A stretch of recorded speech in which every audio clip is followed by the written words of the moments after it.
அனைவருக்கும் வணக்கம். பாண்டு மற்றும் மாத்ரிக்கு அஸ்தினாபுர ராஜ குடும்பமும் அஸ்தினாபுர மக்களும் இறுதி மரியாதை அளித்ததையும், அஸ்தினாபுரத்தில் உள்ள குழந்தைகள் முதல் முதியவர்கள் வரை அனைவரும் பாண்டு மற்றும் மாத்திரிக்கு 12 ராத்திரிகள் தொடர்ந்து துக்கம் அனுஷ்டித்ததையும் முந்தைய பதிவில் பார்த்தோம். இனி அடுத்த பகுதியை பார்க்கலாம். பாண்டுவுக்கு இறுதி மரியாதை அளித்த பிறகு பீஷ்மரும் விதுரரும் திருதராஷ்டிரனும் தன் சொந்தங்களுடன் சேர்ந்து நெய்யுடன் சேர்த்த அன்னத்தை ஹோமம் செய்து பாண்டுவுக்கு படைத்தனர். பிறகு தாங்க முடியாத துக்கம் அடைந்திருந்த சத்தியவதியை வியாசர் சந்தித்து, கடந்து போன காலம் சுகமாகவும் வரும் காலம் கடினமாகவும் இருக்கின்றன. முந்தைய காலங்களை விட பிந்திய காலங்கள் அதிக கெடுதல்களாக தெரிகின்றன. பூமிக்கு எவ்வனம் போய்விட்டது. பாவங்களும் வஞ்சனைகளும் நிறைந்து விட்டன. எல்லா தர்மங்களும் நல்ல ஒழுக்கங்களும் நல் காரியங்களும் அழிந்து போகக்கூடிய கொடிய காலம் வரப்போகிறது. கௌரவர்களின் அநீதியினால் பூமி நிலைக்கப் போவதில்லை. ஆதலால் அன்னையே, இனி நீங்கள் இத்தேசத்தில் இருக்க வேண்டாம். வனம் சென்று தவம் செய்து இறைவனை அடைய முயற்சி செய்யுங்கள்.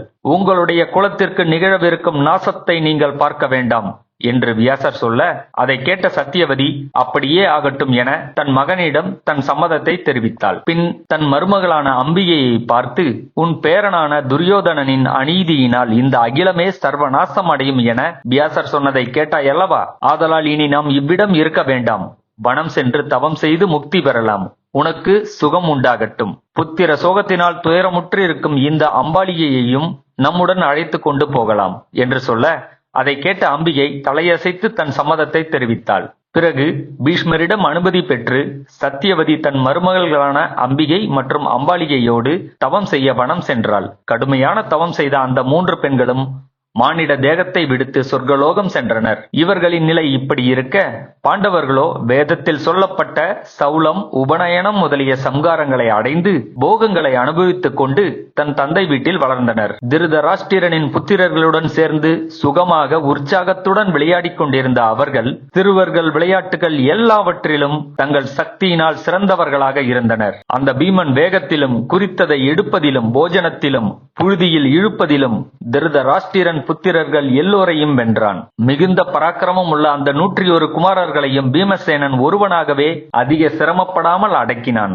பலவானான பீமசேனன் பலத்தினால் அவர்கள் கதறும்படி தலைமயிர்களை பிடித்து அடித்து முழங்கால்களும் தலைகளும் தோள்களும் தரையில் தேய இழுத்தான். தண்ணீரில் விளையாடும் போது பீமன் 10 பேரை கைகளால் பிடித்து கொண்டு மூழ்குவான். இறந்தவர்கள் போல அவர்கள் ஆன பின்னர் அவர்களை விடுவான். மரத்தின் மீது ஏறி அவர்கள் பழங்களை பறித்துக் கொண்டிருக்கையில் பீமசேனன் மரங்களை காலால் உதைத்து அசைப்பான். அதன் காரணமாக பழங்களோடு சேர்ந்து திருதராஷ்டிரன் புத்திரர்களும் கீழே விழுவார்கள். துரியோதனன் முதலிய சகோதரர்கள் அனைவரும் பீமசேனன் கையினால் பிடிக்கப்பட்டு சிலருக்கு தலைகளும் மார்புகளும் சிலருக்கு இடைகளும் முகங்களும் அடிபட்டு அவர்கள் விழுந்தனர். கைச்சண்டையிலும் ஓட்டத்திலும் தேக பயிற்சியிலும் அந்த குமாரர்கள் பீமசேனனை மிஞ்ச ஆரம்பித்தும் அவர்கள் ஒருபோதும் பீமனுக்கு மேலான காரியங்களை செய்யவில்லை.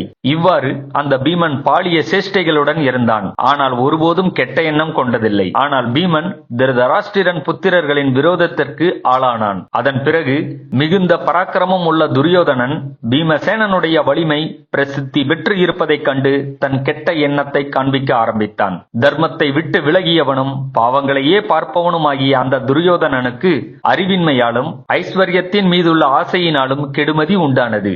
இந்த குந்தியின் புத்திரனான பீமன் பலவான்களுள் மிக சிறந்தவன். இவன் பலசாலி, அதீத சக்தி உள்ளவன், மிகுந்த சூரத்தன்மை உள்ளவன். பீமன் தனி ஒருவனாக நம் அனைவரையும் ஜெயிக்கிறான்.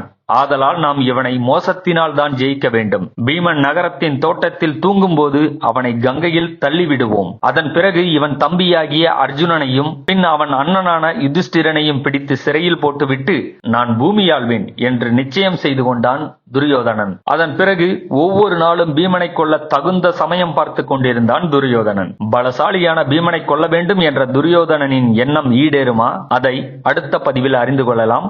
நன்றி, வணக்கம்.